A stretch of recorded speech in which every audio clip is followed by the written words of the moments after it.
Akarshan Films present ढोड़ी खोदले बतोइका रे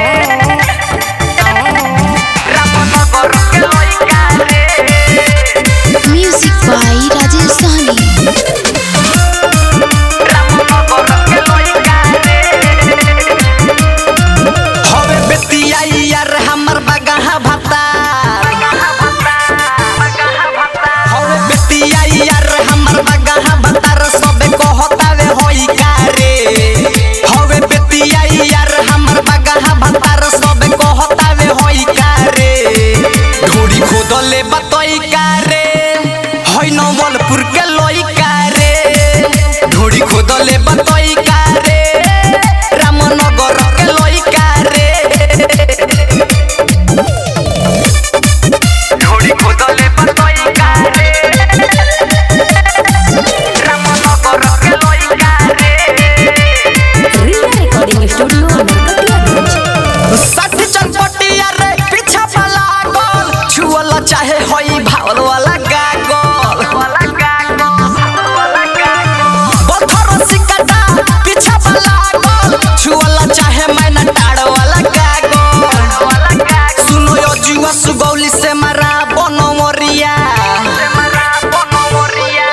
सुन खाता खटौरी से मारा चिउटा हाथी हो चाहे हमके पैसा रे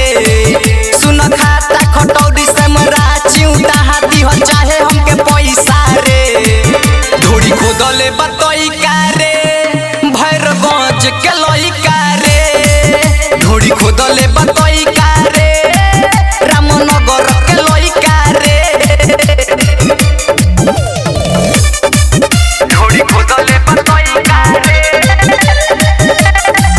रामनगर के लइका रे Mixed by Guru Sanjeev. Narkatiya गज में गैरनी नाचे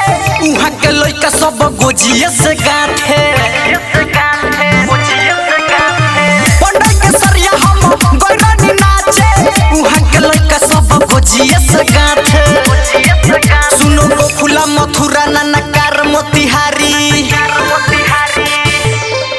सुनो यासी कयो केला संगे गोलू सन जीव काम कइले बाई सारे